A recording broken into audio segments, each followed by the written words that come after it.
Enseignement du 13 janvier 2024. Titre: Comment se dévouer entièrement au Seigneur?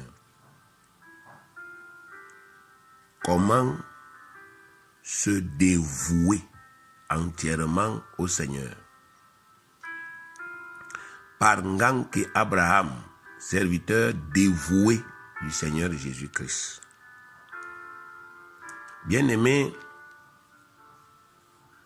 notre thème de cette année s'intitule « Bâtir une assemblée qui s'appuie sur des familles entièrement dévouées à Dieu et au Seigneur Jésus-Christ. »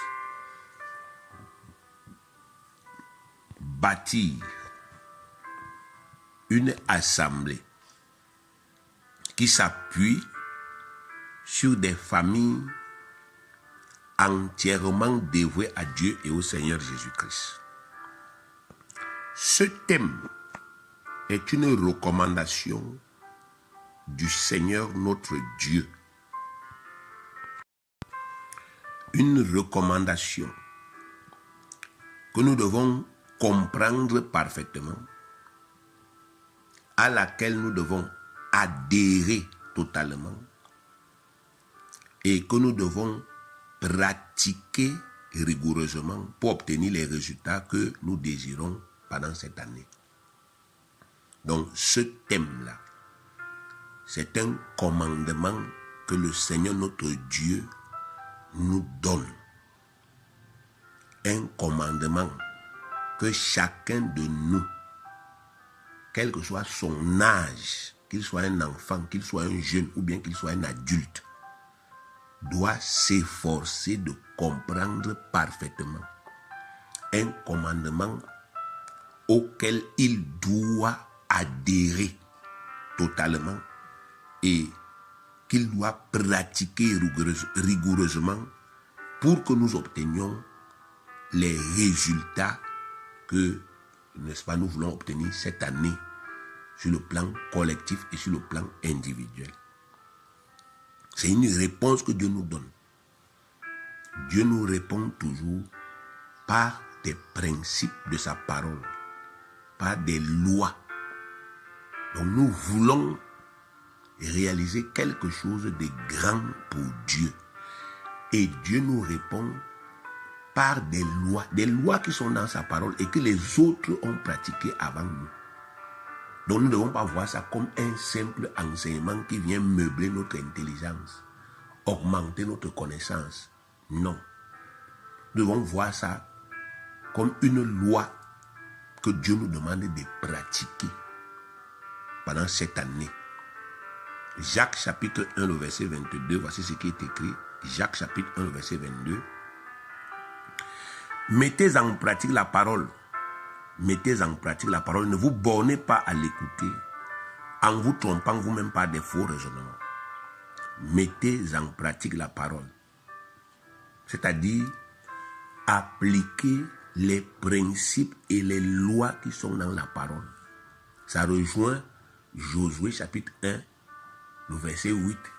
Que ce livre de la loi ne s'éloigne point de ta bouche. Médite le jour et nuit pour agir fidèlement selon tout ce qui est écrit. Car c'est alors que tu auras du succès dans tes entreprises, c'est alors que tu réussiras. Donc il y a succès, il y a réussite.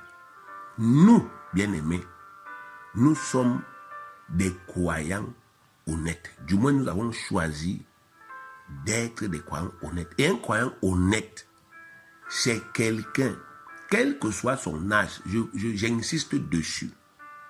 Parce que je ne veux pas que dans notre assemblée, qu'il y ait des gens qui se disent, par rapport à mon âge, ce qu'on enseigne là ne me concerne pas. Ou bien, je suis encore très petit, ça ne me concerne pas encore. Ou bien, je suis déjà très vieux, ce n'est pas pour moi, ce sont les jeunes qui doivent faire. Ce genre de raisonnements-là, ce n'est pas des raisonnements honnêtes. C'est des raisonnements, bien aimés, qui sont tordus. Nous devons savoir que, quel que soit notre âge, nous pouvons avoir le succès avec Dieu dans cette vie. Les jeunes ont leurs ambitions. Les enfants même nos petits-enfants là, ils ont déjà leurs ambitions. Les adultes ont leurs ambitions. Même les vieux, vous qui êtes déjà les vieux âgés dans l'église, vous avez aussi vos ambitions. Vous avez vos désirs. Et vous tous là, vous devez savoir que si quelqu'un veut la réussite, il veut le succès dans ses ambitions, alors il doit marcher selon les lois de Dieu. Il ne doit pas se dire que non, comme moi je suis à l'église et que je suis encore tout petit, moi je ne peux pas faire ça. C'est les grands qui doivent faire. Les tout petits doivent commencer à faire ça maintenant. Parce que c'est ça qui va garantir leur avenir. Les vieux doivent faire ça maintenant. Parce que c'est ça qui va leur assurer une vieillesse heureuse comme ils le veulent. Les jeunes doivent pratiquer. Parce que c'est ça qui va faire d'eux des adultes de demain. Donc, nous tous, nous devons avoir cette même foi-là que on ne peut pas réussir avec Dieu sans pratiquer rigoureusement les commandements de Dieu.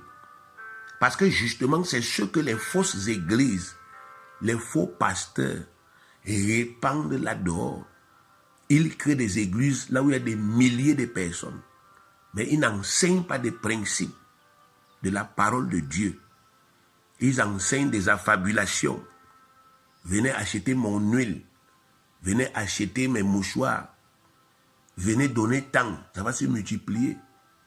Et les gens, bien aimés, qui ont décidé de se mettre en marge de la loi, qui n'aiment pas la loi, ils les poursuivent. Mais quand vous observez ces gens, vous voyez quel progrès, vous voyez quelle richesse, vous voyez quelle élévation. Chaque jour, on entretient des illusions dans leur cœur. Et pour finir, les gens sont déçus. Donc nous ne devons pas être comme ça. Nous devons être honnêtes envers Dieu et reconnaître que, bien aimé, c'est la mise en pratique rigoureuse, je dis bien rigoureuse, avec rigueur, pas avec négligence. La mise en pratique rigoureuse des principes de Dieu, des lois de Dieu, des commandements de Dieu qui apportent la réussite et le succès. Donc ici, il est écrit, mettez en pratique la parole de Dieu et ne vous bornez pas à l'écouter en vous trompant vous-même par des faux raisonnements.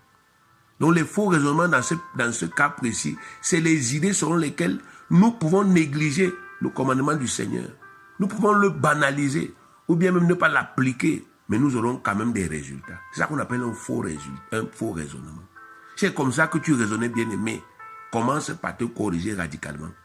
Car si tu ne le fais pas, si tu ne fais pas ce que le Seigneur attend de toi, si tu ne fais pas ce que le Seigneur te commande cette année, si tu perds ton temps, tu ne lui seras d'aucune utilité et tu n'obtiendras rien de lui. Jacques 1,25 dit, Jacques 1,25. Mais celui qui aura plongé les regards dans la loi parfaite, la loi de la liberté, et qui aura persévéré, n'étant pas un auditeur oublieux, mais se mettant à l'œuvre, celui-là sera heureux dans son activité. Mais celui qui aura plongé les regards dans la loi parfaite. Nous sommes ici dans les épîtres adressées à l'église. Vous voyez bien qu'il y a une loi. Les épîtres sont remplies des lois. Il y a encore des lois jusqu'à présent.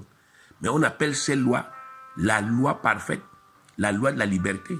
C'est-à-dire la loi que Dieu a instituée à travers les apôtres pour son église. Les gens parfaits. Donc c'est une loi aussi qui est parfaite. Il est écrit que celui qui aura plongé les regards dans la loi parfaite, la loi de la liberté, pas la loi qui a servi, pas la loi qui rend esclave, la loi qui rend libre, et qui aura persévéré, n'étant pas un auditeur oublieux. Un auditeur oublié, c'est qu'on vient d'enseigner cette semaine. Lui, il rentre chez lui, il néglige tout ça, il banalise tout ça, et rien ne reste dans sa tête est toujours vide. C'est ça qu'on appelle un auditeur oublieux. Mais se mettant à l'œuvre, celui-là sera heureux dans son activité. Donc, non seulement nous devons, n'est-ce pas, mettre ce commandement en pratique, mais en plus nous devons persévérer dans ça jusqu'à ce que les choses prennent corps. C'est uniquement à ce prix-là que nous serons heureux dans toutes nos activités de cette année 2024.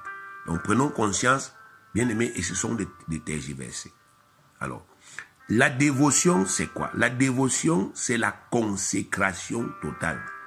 La dévotion, c'est la consécration totale. Se dévouer à Dieu, ça veut dire se consacrer totalement à Dieu et à son œuvre sur la terre.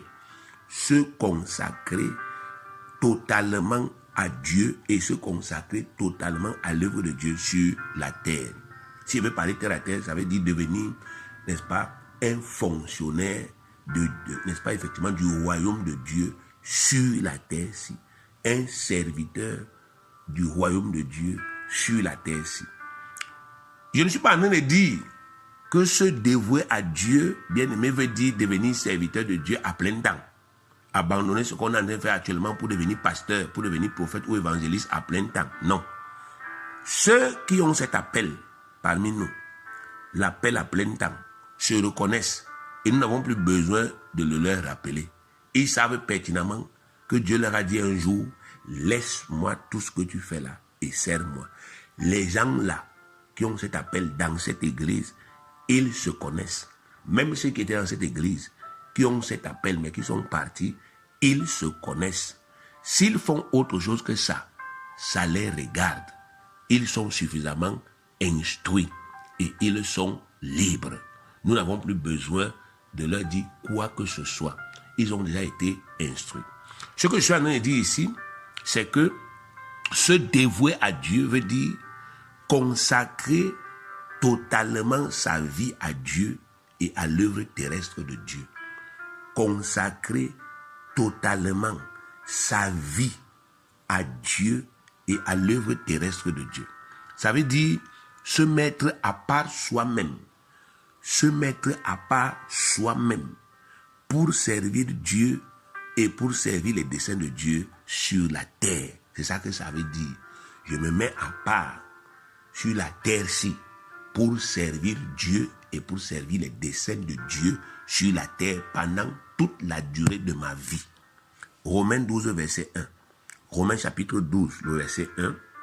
Je vous exhorte donc, frères, par les compassions de Dieu, à offrir vos corps comme un sacrifice vivant, saint, agréable à Dieu, ce qui sera de votre part un culte raisonnable. Je reprends. Je vous exhorte donc, frères, par les compassions de Dieu, à offrir vos corps comme un sacrifice vivant, saint, agréable à Dieu, ce qui sera de votre part un culte raisonnable.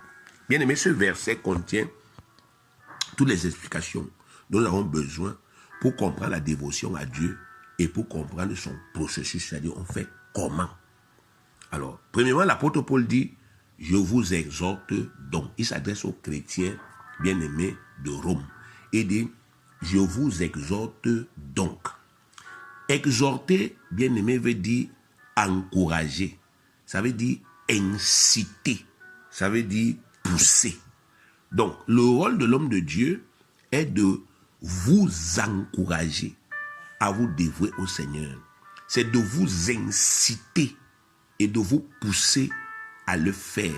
C'est tout à fait normal, car le diable a rempli les cœurs des enfants de Dieu de toutes sortes de craintes par rapport à la vie. Les enfants de Dieu craignent qu'en se dévouant totalement à Dieu, leur propre vie soit négligée. Ils craignent qu'en se dévouant entièrement à Dieu, leur projet de vie ne se réalise point. Ils ont peur qu'en se dévouant à Dieu, Dieu change les plans qu'ils ont déjà arrêtés dans leur cœur pour leur propre vie. C'est de ça qu'il est question. Donc aujourd'hui, les gens ont peur de se consacrer entièrement à l'œuvre de Dieu, de se consacrer entièrement à Dieu et à son œuvre. Il y a les craintes, donc ils ont besoin d'être encouragés. C'est pour ça que les apôtres doivent encourager les gens. Ils doivent inciter les gens. Ils doivent pousser les gens à le faire. Parce que Satan est venu travailler dans les cœurs des gens en leur disant, si tu décides aujourd'hui que tu te consacres au service du Seigneur, tu vas alors faire comment pour ta propre vie? Et bien aimé, cet état de choses, bien aimé, a eu des conséquences. La conséquence de toutes ces craintes, bien aimés, c'est la tergiversation. La tergiversation. Vous avez vu, il y a des gens qui viennent vous dire au départ, je vais servir le Seigneur. Après quelques temps et quelques difficultés, qui entrent dans les sissongos, qui, n'est-ce pas, effectivement, renient ce qu'ils ont dit pour faire autre chose. Il y a l'hésitation. J'ai bien envie, mais il y a les compromis. C'est quoi les compromis? Oui, je vais te servir, mais laisse-moi d'abord aller ensevelir mon père. Oui, je vais te servir, mais je vais d'abord finir de construire ma maison. Oui, je vais te servir, mais je vais d'abord me marier. Oui, je vais me consacrer, mais il faut d'abord que j'ai d'abord l'argent. Donc, il y a les compromis et il y a la contrefaçon. Donc, au lieu de servir Dieu comme Dieu demande, on le sert à notre propre manière. C'est ça qu'on appelle la contrefaçon. Et le résultat de tout ça, bien aimé, c'est l'échec.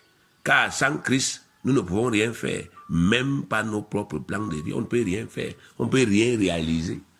À partir du moment où nous ne sommes pas en accord, en harmonie avec l'appel de Dieu que Dieu nous a adressé, on ne peut rien faire.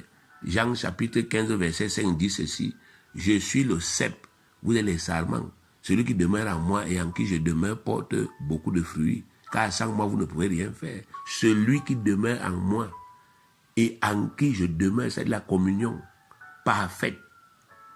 Il porte beaucoup de fruits.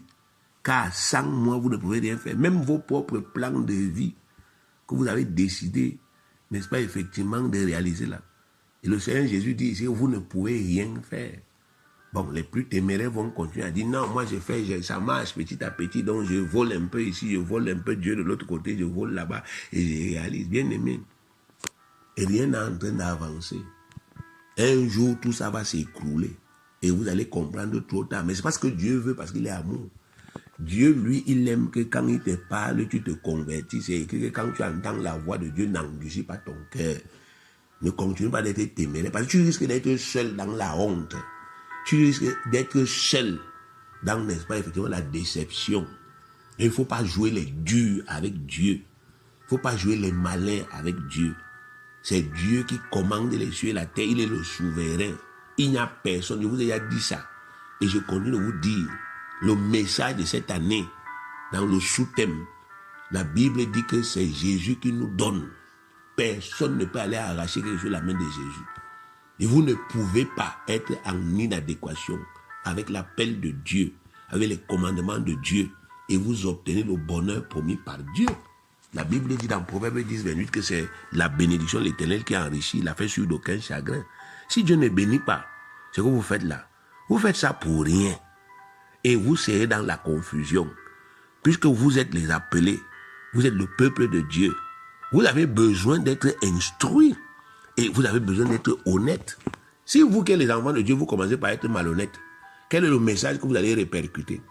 Quand les gens vont vous voir dehors, ils vont vous voir vivre d'une certaine manière, mais ils vont se dire que c'est possible. Et c'est ce qu'ils vont se dire, ils vont se dire c'est possible. Que quand Dieu t'appelle, c'est possible de biaiser, c'est possible d'être faux. Et quand on va leur demander, mais vous vous appuyez sur eux, ils disent, mais voilà tel qui va à l'église. Il est même pasteur, il est même apôtre. Il est même évangéliste, mais voilà comment il vit, voilà comment elle vit. Donc, moi, je m'appuie sur ce que je vois. Et c'est ainsi que vous serez une occasion de chute pour beaucoup. Donc, il faut que nous devenions honnêtes. Sans Jésus-Christ, on ne peut rien faire sur la terre. On est obligé de se soumettre à Jésus-Christ. On est obligé. Si quelqu'un pense autrement, il est libre. Mais nous, on va toujours insister. Parce que le diable a beaucoup travaillé dans les cœurs, afin que beaucoup parmi nous pensent qu'ils peuvent biaiser avec le Seigneur, avec les lois de Dieu et réussir, alors que c'est faux. Nous ne voulons pas que les gens s'égarent. Ce n'est pas un hasard, bien aimé, que ce soit les apôtres qui ont reçu le rôle, la mission d'inciter les brebis à se dévouer au Seigneur. Ce n'est pas un hasard. En effet, qui mieux que ceux-là même qui ont vu de leurs yeux la puissance de Dieu à l'œuvre pour transformer des vies de façon exponentielle, pourrait encourager le peuple. Qui, mieux que ceux-là qui ont dévoué en premier leur vie au Seigneur et qui ont vu sa grâce surabonder dans leur vie, pourrait encourager les autres.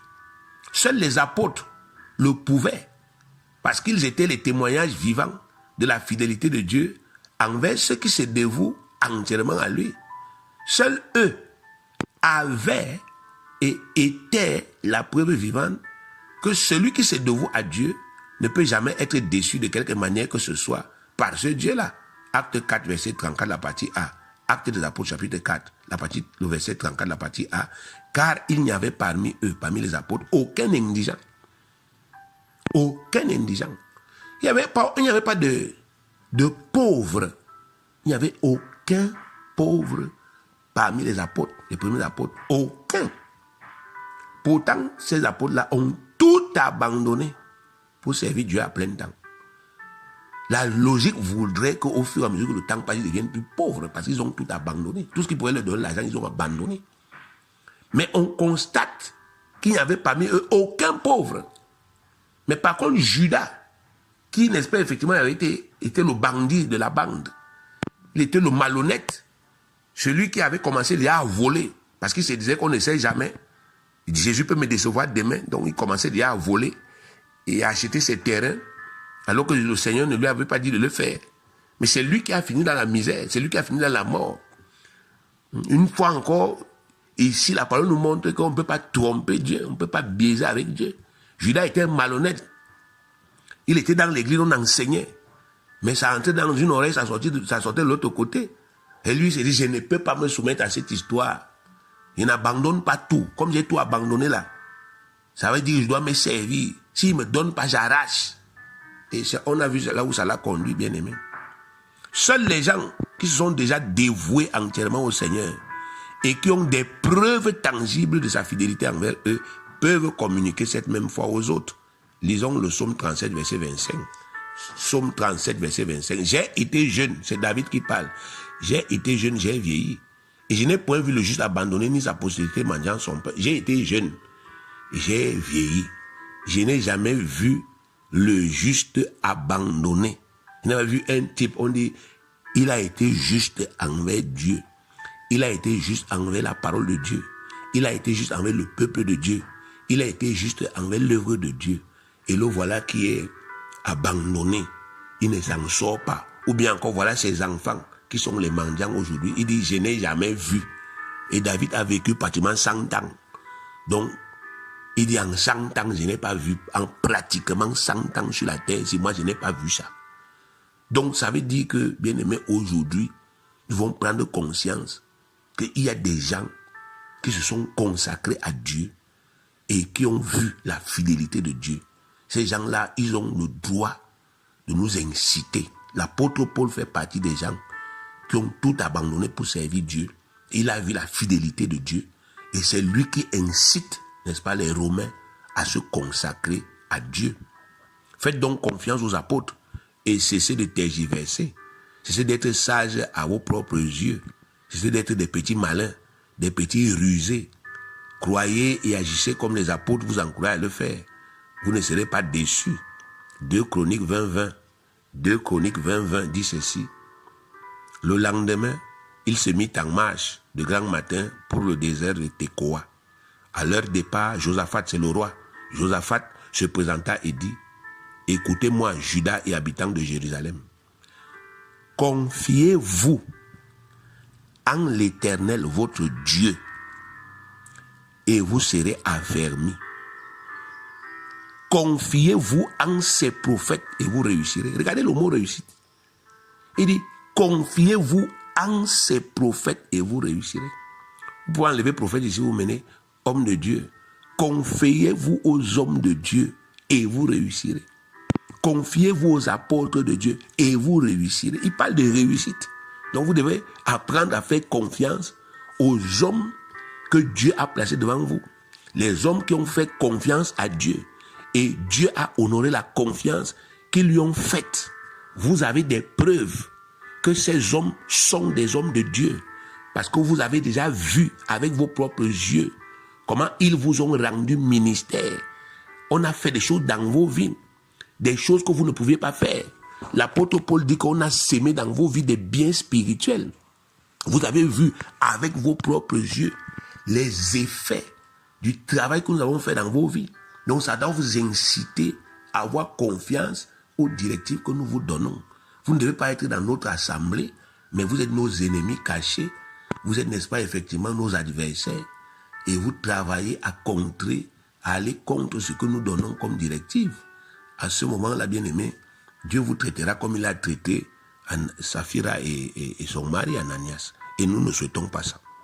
Alors, après avoir encouragé, il est dit que l'apôtre Paul a dit, par les compassions de Dieu. Donc, après avoir dit, je vous exhorte donc, il a ajouté, par les compassions de Dieu.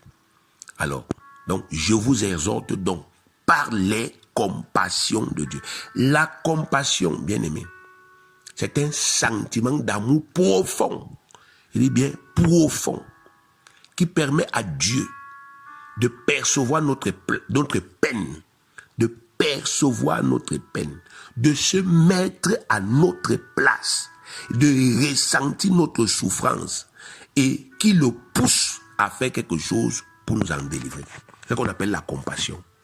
Un sentiment d'amour qui permet à Dieu de percevoir la peine que nous avons à cause de nos propres péchés, à cause de nos propres fautes. Il voit la peine que nous avons. Il se met à notre place. Il ressent la souffrance que nous ressentons. Et ça l'incite donc à faire quelque chose là pour pouvoir nous délivrer. Lisons Luc, chapitre 7, verset 12 à 15. Luc 7, verset 12 à 15. Lorsqu'il fut près de la porte de la ville, c'est Jésus-Christ qu'il est question, de Jésus-Christ qu'il est question. Lorsqu'il fut près de la porte de la ville, voici, on portait en terre un mort, donc on partait enterrer un mort, fils unique de sa mère, qui était veuve. Et il y avait avec elle beaucoup de gens de la ville. Le Seigneur l'ayant vu, fut ému de compassion pour elle. Il fut ému de compassion pour cette femme qui était veuve et qui maintenant partait enterrer son fils unique. Et il lui dit, ne pleure pas. Il s'approcha et toucha le cercueil. Ceux qui le portaient s'arrêtèrent. Il dit, jeune homme, je te le dis, lève-toi. Et le mort s'assit et s'est mis à parler. Jésus le rendit à sa mère. Voilà la compassion. On ne vous dit pas que Jésus-Christ, n'est-ce pas, a demandé à cette femme de faire la cure d'âme. Jésus lui a demandé de confesser ses péchés. Non. Il y a un aspect du vrai amour qu'on appelle la compassion. Dans l'église, quand vous voyez qu'il y a un frère qui est prompt, une sœur qui est prompte à se mettre à la place des autres et à les aider sans rien demander, on appelle ça la compassion. Ce n'est pas toujours les sœurs ou les frères qui attendent qu'on vienne leur demander et qui, n'est-ce pas, effectivement, en profitent pour se glorifier. Non, ça, ce n'est pas la compassion, ce n'est même pas l'amour là-bas. Donc la compassion, c'est un aspect de l'amour qui permet que toi, bien-aimé, tu es dans l'église, puisque tu vis dans l'église. Tu vois que voilà mon frère, voilà ma soeur. Tu n'as pas besoin d'une révélation, puisque tu vis dans l'église. Si tu vis dans l'église, tu connais, tu es en communion avec les frères et les sœurs. Tu connais que le frère s'y souffre, la sœur s'y souffre. Et à cause de ce que tu connais là, tu n'attends pas que le frère te demande. Tu n'attends pas que la sœur te demande. Tu te mets à la place du frère. Tu te mets à la place de la sœur. Et tu prends ce que tu as selon tes moyens. Tu l'aides à en sortir. C'est ça qu'on appelle la compassion. Et Jésus-Christ a manifesté ici la compassion à cette femme. Et vous avez vu le résultat, c'était terrible. Le fils unique de cette femme est ressuscité. Donc, les compassions de Dieu, c'est donc toutes ces grâces incroyables qu'il nous a accordées en Jésus-Christ. Les compassions de Dieu, bien aimé, c'est toutes ces grâces incroyables qu'il nous a accordées en Jésus-Christ. Bien aimé, Dieu nous a vu ployer sous le poids de nos péchés et sous le poids des malédictions qui en ont découlé. Il nous a vus dans la souffrance, la misère. Ému de compassion pour nous, il a sacrifié son Fils unique pour nous sauver. Jean 3,16. Car Dieu a tant aimé le monde qu'il a donné son Fils unique, afin que quiconque croit en lui ne périsse point, mais qu'il ait la vie éternelle. Dieu a tant aimé ta vie, il a tant aimé ma vie, qu'il a sacrifié son Fils unique. Il nous a vus dans la boue, dans la saleté, la malédiction, la faiblesse, les liens. Il a dit non, je ne peux pas. Il s'est mis à notre place. Il a dit non, je sacrifie Jésus. Il a accepté que son fils unique souffre et meurt à notre place. Toutes les peines que nous devions souffrir à cause de nos péchés, il a mis ça sur son fils. Toutes les douleurs, j'ai dit toutes les douleurs, les angoisses, les troubles, les peines que nous devrions souffrir à cause de nos péchés, que nous méritions de souffrir, il a mis ça sur son fils. Ésaïe 53, verset 4 à 8. Cependant, ce sont nos souffrances qu'il a portées. C'est de nos douleurs qu'il s'est chargé. Et nous l'avons considéré comme puni, frappé de Dieu et humilié. Mais, verset 5, il était blessé pour nos péchés, brisé pour nos iniquités. Le châtiment qui nous donne la paix est tombé sur lui et c'est par ses meurtrissures que nous sommes guéris. Nous étions tous, verset 6, errants comme des brebis. Chacun suivait sa propre voie. Et l'Éternel a fait retomber sur lui l'iniquité de nous tous. Il a été maltraité et opprimé. Il n'a point ouvert la bouche. Semblable à un agneau qu'on met dans la boucherie, à une brebis muette devant ceux qui l'attendent, il n'a point ouvert la bouche. Il a été, verset 8, enlevé par l'angoisse et le châtiment. Et parmi ceux de sa génération, qui a cru qu'il était retranché de la terre des vivants et frappé pour les péchés de mon peuple? Donc, l'expression par les compassions de Dieu, ça veut dire à cause de tout le bien que Dieu vous a fait par compassion, à cause de tout l'amour de Dieu qui s'est manifesté dans vos vies par le salut de vos âmes, la délivrance, la guérison, la protection, le pardon de tous vos péchés, l'effacement de toutes vos malédictions, la nouvelle naissance, la puissance du Saint-Esprit en manifestation dans vos vies, la provision à tous vos besoins vitaux jusqu'à présent, le soutien multiforme de Dieu dans vos vies et par la vie éternelle. Faites entièrement confiance à Dieu et dévouez-vous à lui. Dévouez-vous à son œuvre. Vivez pour lui et pour son œuvre. Montrez-lui de l'amour en retour. Et répondez à cet amour par l'amour. Et répondez à cet amour par l'amour. Et montrez-lui de la reconnaissance en retour. Montrez-lui de la foi en retour. En vous consacrant à lui et à son œuvre, afin qu'il ait à travers vous des hommes, des femmes et des enfants totalement acquis à sa cause, des gens dont il est sûr, des gens sur qui il pourra s'appuyer pour continuer à vivre sur la terre et à donner la vie aux morts. C'est ce qu'il attend de vous, bien-aimés. Dire que par les compassions, n'est-ce pas effectivement, de Dieu. Par les compassions de Dieu. Donc l'apôtre dit, peuple de Dieu, né de nouveau, par les compassions de Dieu. Par les compassions de Dieu. À cause, n'est-ce pas, effectivement, de tout ce que l'amour de Dieu a produit comme bien dans votre vie. Les choses que aujourd'hui, vous avez les preuves tangibles de ça. Vous êtes vivant, vous respirez, vous avez été malade, vous êtes guéri.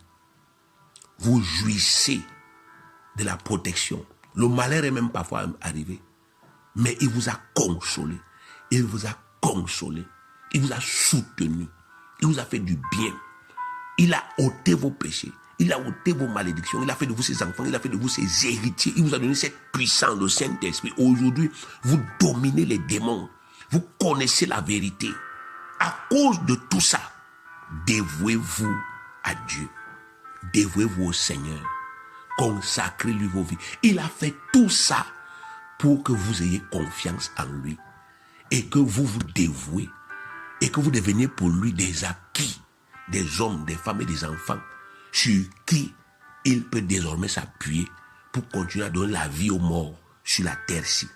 Regardez 2 Corinthiens, chapitre 5, versets 14 à 15. Car l'amour de Christ nous presse.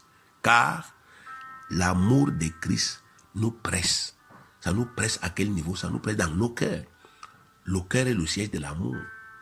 Si dans ton cœur, bien-aimé, rien ne te presse, mais tu es vide. Tu n'as pas d'amour. Si c'est tes petits calculs que tu fais, il faut que j'ai ma maison et que les gens ne disent pas que je suis pauvre, il ne faut pas qu'on voit que voilà. Mais tu es vide. Bien-aimé, tu es vide. Si c'est ça ta vie, j'ai dit que tu es vide. Tu as tes petits calculs de rien du tout. Tu arrives ici, on te parle de la gloire. Mais toi, bien-aimé, dans ton cœur, tu es animé par des bas calculs. Il faut que je me marie, il faut que tu es prêt à tout pour ça. Tu es vide, tu es un échec. Tu es indigne de l'amour que Dieu t'a manifesté, de la gloire que Dieu, n'est-ce pas, t'a donné. Oui. Il dit dans ton cœur, car l'amour de Christ nous presse. L'amour que j'ai pour Christ. Si j'ai de l'amour pour le Christ qui allait à la croix pour moi, cet amour me presse dans mon cœur. Parce que nous estimons que, il n'y a pas le mot si, nous estimons que un seul est mort pour tous, tous donc sont morts. C'est une conclusion.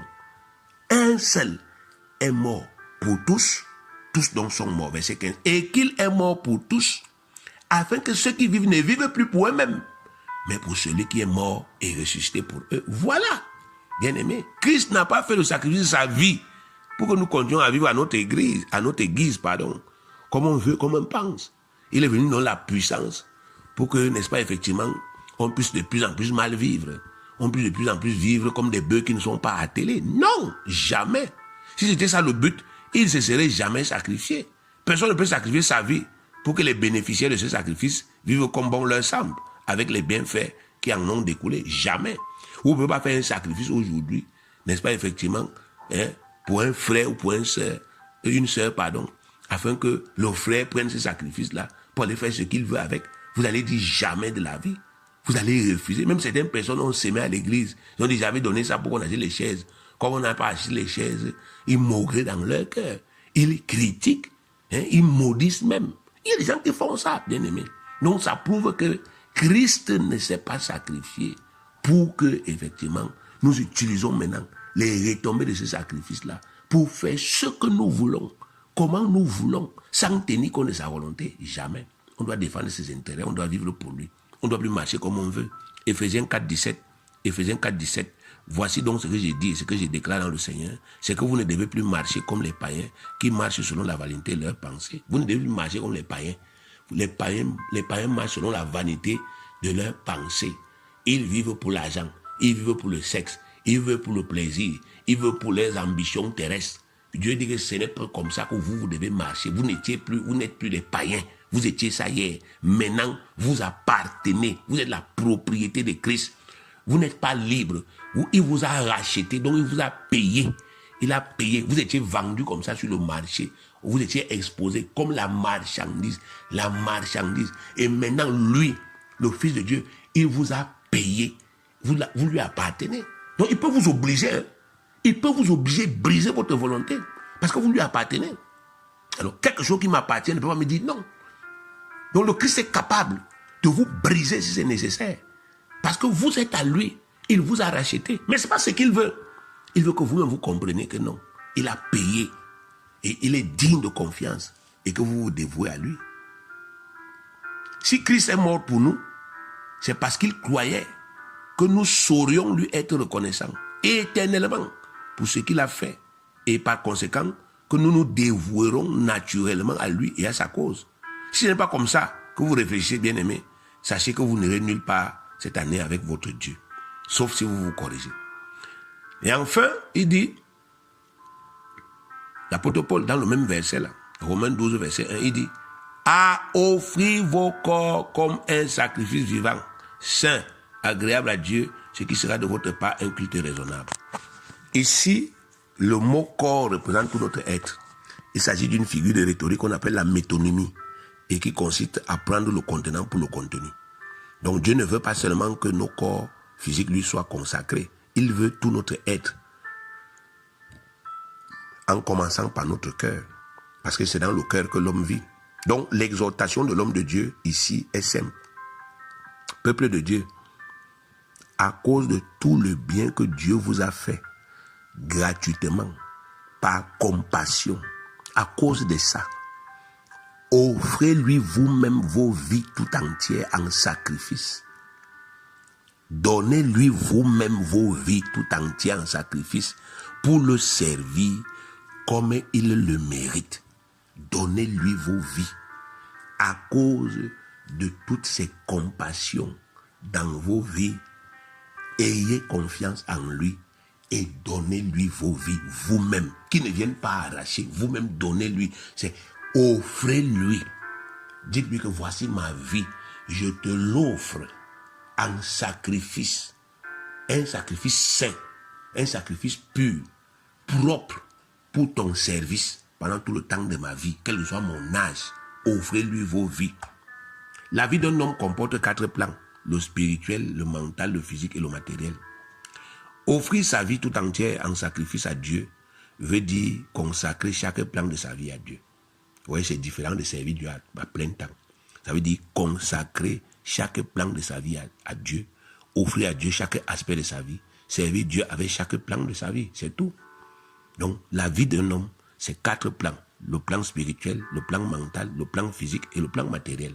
Alors, quand on te dit consacre ta vie à Dieu, ça veut dire que tu dois apprendre à offrir à Dieu chaque plan de ta vie, à offrir à Dieu chaque aspect de ta vie, à servir Dieu avec chaque plan de ta vie. Nous devons apprendre à dévouer chaque aspect de notre vie à Dieu. Nous devons apprendre à dévouer à Dieu, premièrement, le Saint-Esprit qu'il nous a donné. Le Saint-Esprit qu'il nous a donné, on doit le dévouer à Dieu. Comment? En mettant ses dons au service des autres. C'est ce qui est écrit. En mettant les dons du Saint-Esprit au service des autres. Les autres, là, c'est d'abord Dieu. La première chose que nous devons faire avec le Saint-Esprit, c'est de pratiquer l'adoration spirituelle chaque jour. La deuxième chose, c'est de mettre tous les autres dons là au service des frères. Regardez 1 Pierre 4.10. 1 Pierre 4.10. Comme de bons dispensateurs des diverses grâces de Dieu, que chacun de vous mette au service des autres le don qu'il a reçu. Que chacun de vous mette au service des autres le don qu'il a reçu. Donc ici, le Seigneur me donne le Saint-Esprit. Mais il ne me donne pas le Saint-Esprit pour que je me recroqueville sur moi-même et que je commence à utiliser le Saint-Esprit chaque jour pour essayer d'améliorer mes conditions de vie. Il dit que tu es un égoïste, tu es un cupide et un menteur. Le Saint-Esprit ne va jamais te suivre dans cette folie-là. Mais il me donne le Saint-Esprit pour que je commence à utiliser le Saint-Esprit pour lui, pour l'adorer, en parlant en de nouvelles langues, en me disciplinant, pour faire monter chaque jour, par le Saint-Esprit, des paroles d'adoration, des paroles qui bénissent le cœur de Dieu, des paroles, n'est-ce pas, effectivement, qui manifestent sa gloire. Et mon Saint-Esprit a une utilité. Que je mette cet esprit-là, les dons de cet esprit au service des frères. Que je sois capable de pratiquer, n'est-ce pas, effectivement, les principes de Dieu pour être le prophète que les frères attendent. La prophétesse que l'Église, dont l'Église a besoin. Que les gens ne soient plus dans la confusion alors qu'il y a le prophète, alors qu'il y a la prophétesse. Que j'ai pris sans attendre même que les gens me posent la question, parce que j'ai des questions, parce que j'ai la compassion. J'ai pris pour les gens et je suis prophète et Dieu me parle, il dit, dis à tel que je mette ma capacité d'évangéliste au service des gens. Ma capacité, n'est-ce pas, de pasteur au service des gens. Ma capacité, bien aimée, apostolique au service des gens. Sans attendre que j'impose les mains, je guérisse les gens. Que j'apporte la guérison. J'apporte la santé. J'apporte le réconfort par le Saint-Esprit. C'est ça, servir Dieu, bien aimé. Nous devons apprendre à dévouer notre cœur à Dieu. Comment? En l'aimant plus que toute autre chose et en gardant ses commandements dans notre cœur. On a dit la vie d'un homme, c'est 4 plans. Il y a l'esprit. On vient de voir comment consacrer son esprit à Dieu. Comment, n'est-ce pas, dévouer son esprit à Dieu. Maintenant, nous sommes en train de voir l'âme. L'âme qui est le siège des pensées, des sentiments. Mon cœur, bien aimé, doit servir Dieu. Comment? Mais la première fonction du cœur, c'est d'aimer. Donc, je dois commencer par aimer Dieu avec mon cœur. C'est Matthieu 22, verset 37 à 38. Jésus lui répondit, tu aimeras le Seigneur ton Dieu. C'est un ordre, tu aimeras le Seigneur ton Dieu de tout ton cœur, de toute ton âme et de toute ta pensée. C'est le premier et le plus grand commandement. Donc je dois apprendre à aimer Dieu dans mon cœur. Dieu n'est pas une idée. Dieu est la personne suprême qui m'a donné d'être une personne. C'est Dieu qui m'a créé. C'est Dieu. Mon cœur doit apprendre à aimer Dieu et à aimer aussi mon prochain, la personne que Dieu a placée à côté de moi, l'être humain que Dieu a aussi placé à côté de moi, que vivez ensemble. Je dois apprendre à aimer Dieu et à aimer mon prochain. C'est comme ça qu'on utilise son cœur pour servir Dieu. À aimer Dieu, l'amour de Dieu. L'amour est un puissant catalyseur, bien-aimé. Quand il y a l'amour dans le cœur, des choses se passent naturellement.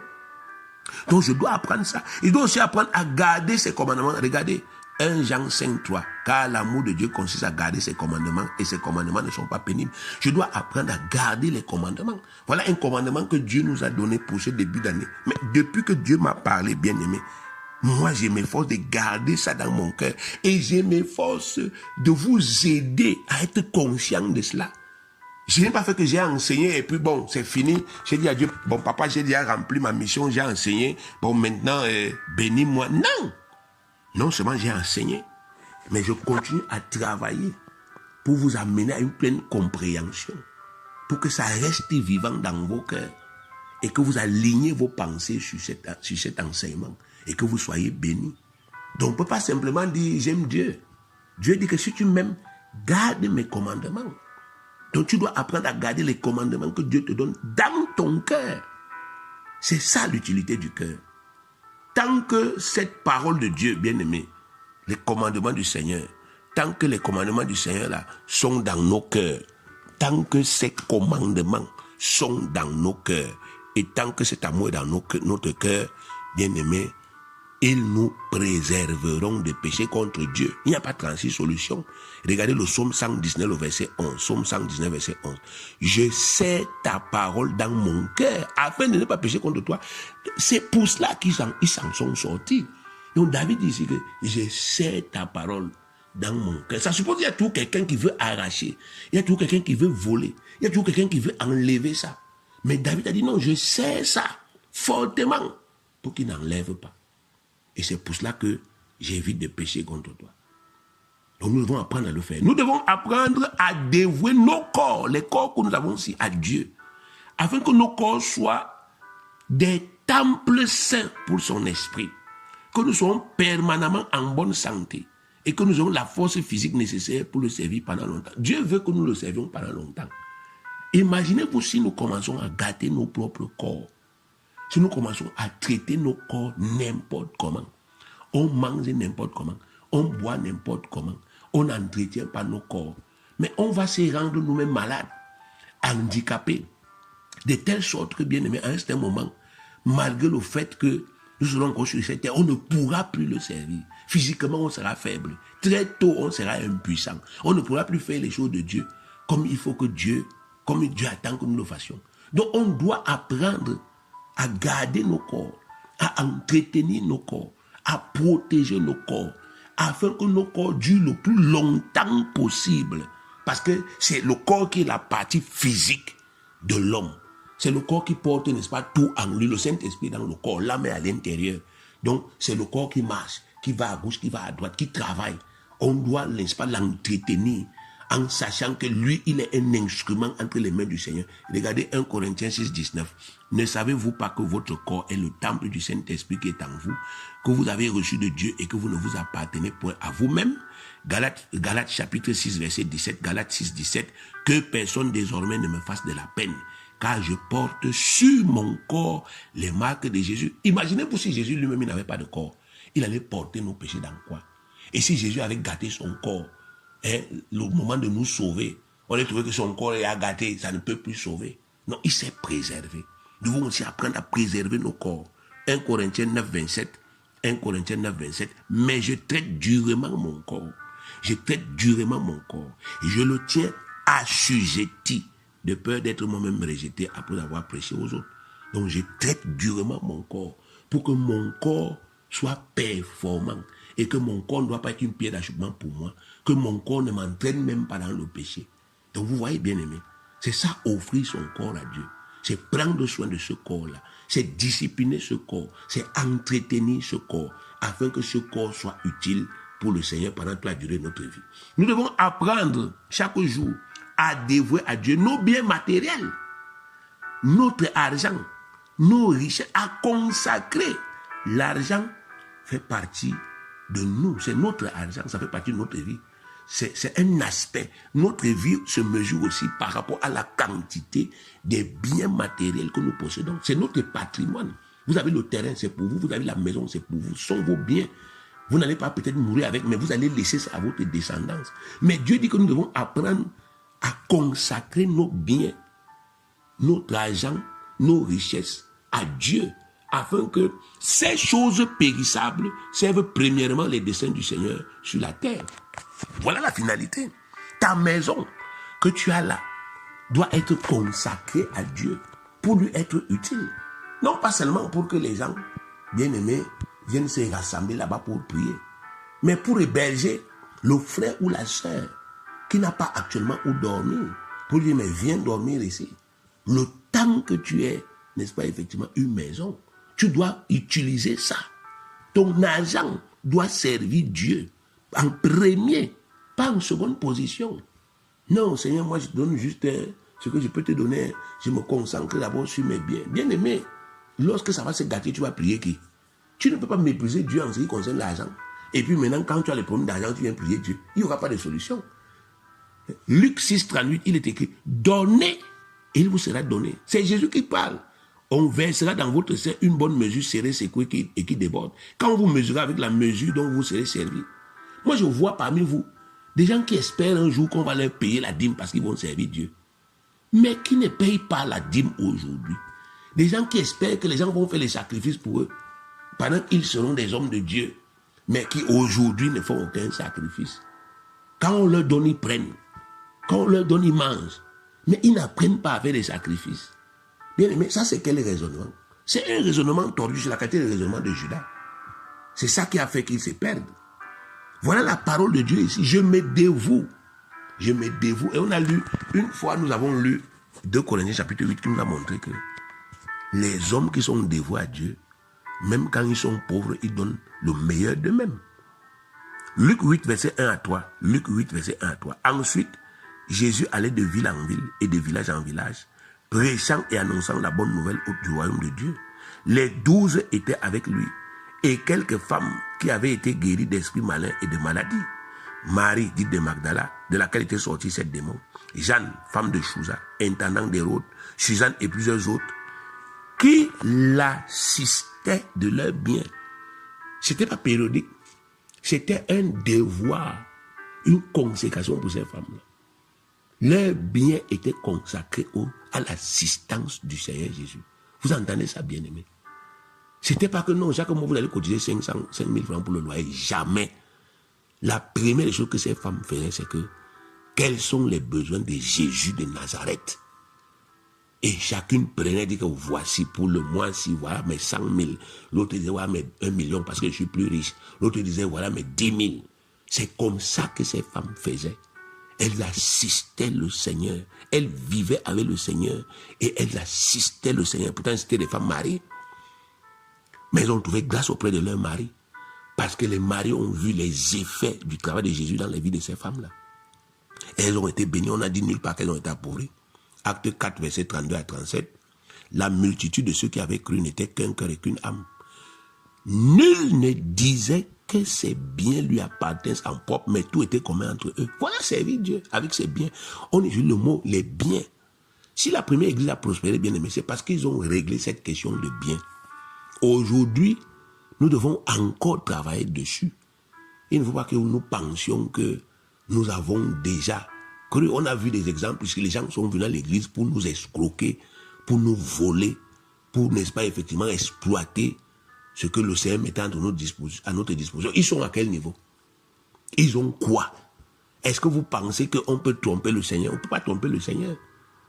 Parce que le Seigneur ne fait pas ces choses pour que, n'est-ce pas, effectivement, les gens profitent de ses lois, pour voler et escroquer les autres. Ce n'est pas possible.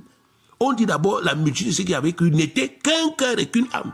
Donc c'était les gens d'un même cœur, les gens d'une même famille, d'une même assemblée, avec le même cœur, le même amour dans le cœur les uns pour les autres, la même compassion les uns pour les autres, le même désir vis-à-vis de Dieu que servons notre Dieu.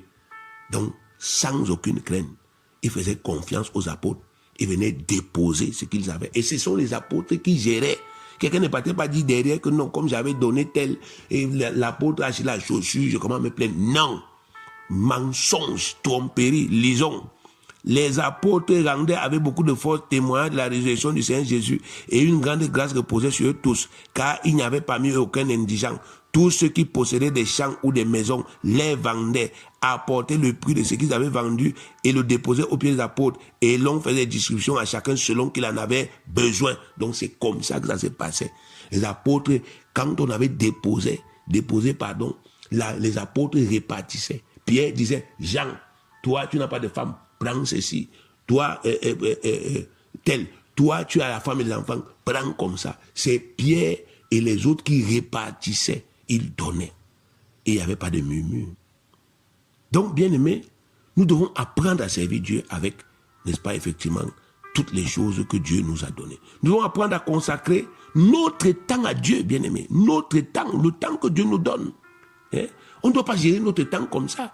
Nous devons apprendre à consacrer notre temps à Dieu, à servir Dieu avec tout ce qu'il nous a donné, à servir Dieu au sein de nos familles, à éduquer nos enfants et à les discipliner chaque jour pour qu'ils s'attachent à Dieu et qu'ils apprennent à le servir étant petits, comme ils sont encore petits là. Nous devons apprendre à servir Dieu en servant les hommes, parce que Dieu nous a envoyé vers les hommes, en servant les hommes sans rien attendre, en donnant le meilleur de nous-mêmes pour bénir les gens en tant que dispensateurs de diverses grâces de Dieu. Plus nous le ferons, plus nous serons pour Dieu des instruments puissants qu'il pourra utiliser à son gré pour accomplir ses desseins terrestres. Et le bénéfice que nous, on va donc en tirer, c'est que Dieu, bien-aimé, va accomplir des choses inimaginables pour nous combler de tout, n'est-ce pas, de toutes ces grâces et de tous les plans de notre vie. Dieu, si un aspect de votre vie, c'est Dieu, bien-aimé, Dieu va combler l'aspect là. Si votre cœur, c'est Dieu, ça aime Dieu, Dieu va combler votre cœur. Votre maison, c'est Dieu. Ma maison ne peut pas être vide, bien-aimé.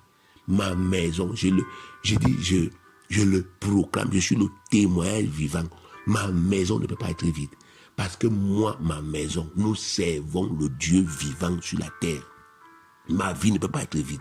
Parce que je sers ce Dieu avec mon cœur, avec mon corps, avec mon âme, avec mes biens, avec ma famille. J'ai fait mes efforts. Mon temps, c'est pour lui. Tout ce que j'ai, c'est pour lui.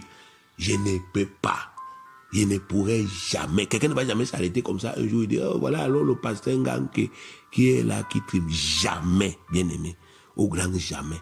Satan n'aura jamais cet honneur. Il le sait. Il n'aura jamais cette gloire sur la terre. Tout ce que les méchants souhaitent contre moi, c'est déjà voué à l'échec.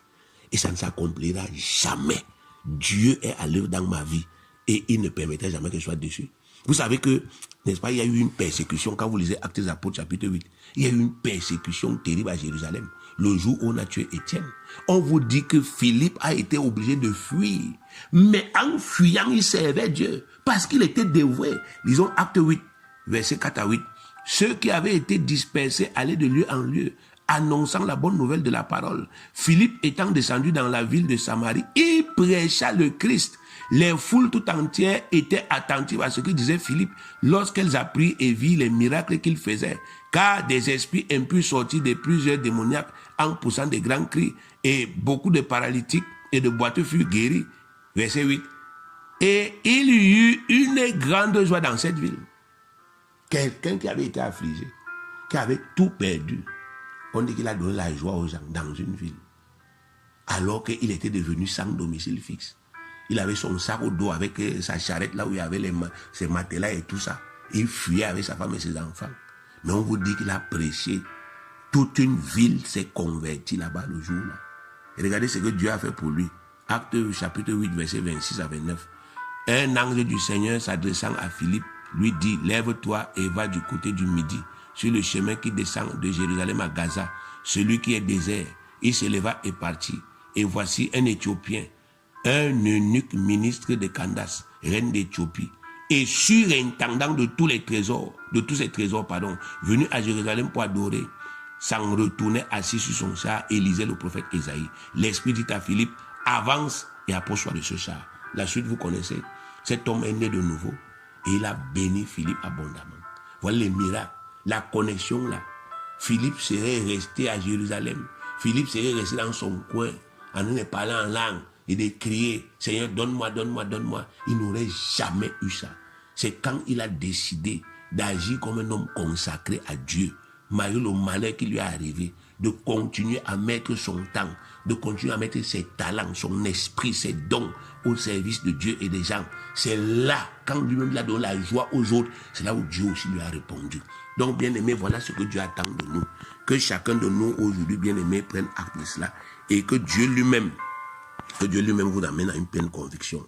Parce que si Dieu ne le fait pas, je ne sais pas qui peut le faire. Que Dieu vous amène à une pleine conviction. Que vous comprenez que ça ne sert à rien de tricher. Je dois me dévouer. Comment? En apprenant à mettre au service de Dieu chaque aspect de ma vie. Et Dieu fera le reste. Que Dieu vous bénisse au nom de Jésus.